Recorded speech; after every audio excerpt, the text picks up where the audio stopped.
नवी मुंबईतल्या सिडको एक्झिबिशन सेंटरमध्ये उभारण्यात आलेले बेकायदेशीर टर्फ या टर्फवर सिडकोकडून तोडक कारवाई करण्यात आली आहे।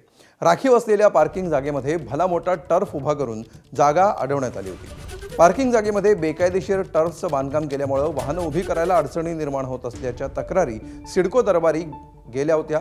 या सगळ्याचा आढावा घेतलाय आमचे प्रतिनिधी विनायक पाटील।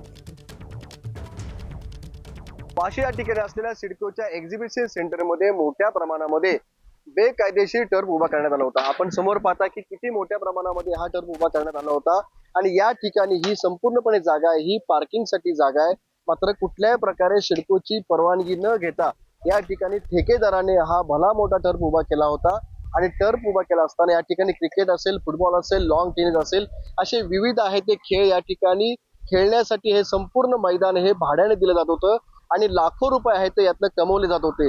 मात्र या बेकायदेशीर टर्फमुळे आहे ते पार्किंग व्यवस्था अडथळा निर्माण झाला होता आणि कुठल्याही प्रकारची परवानगी न घेण्यात आल्यामुळे अखेर सिडकोच्या माध्यमातून या संपूर्ण टर्फवरती आहे ती कारवाई करण्यात येत आहे। आपण पाहताय की हा टर्फ आता तोडला जात आहे। या ठिकाणी जे काही खाली फिश तयार करण्यात आलं होतं संपूर्णपणे तोडण्यात येत आहे आणि ज्या पद्धतीने इथे पार्किंग व्यवस्थेमध्ये आहे ते टर्फ उभा करण्यात आला होता तशाच पद्धतीने नवी मुंबईतल्या ज्या काही शाळा आहेत त्या जवळपास 70 ते 80% शाळांमध्ये अशाच पद्धतीने बेकायदेशीर टर्फ आहे ते उभा केले जात आहेत आणि त्याच्यामध्ये लाखो रुपयाचा व्यवहार सुरू आहे। त्यामुळे या शाळांमध्ये जे बेकायदेशीर टर्फ उभा करण्यात आलेले आहे त्याच्यावरती सुद्धा कारवाई करण्यात यावी अशा प्रकारची मागणी आहे ती होत आहे।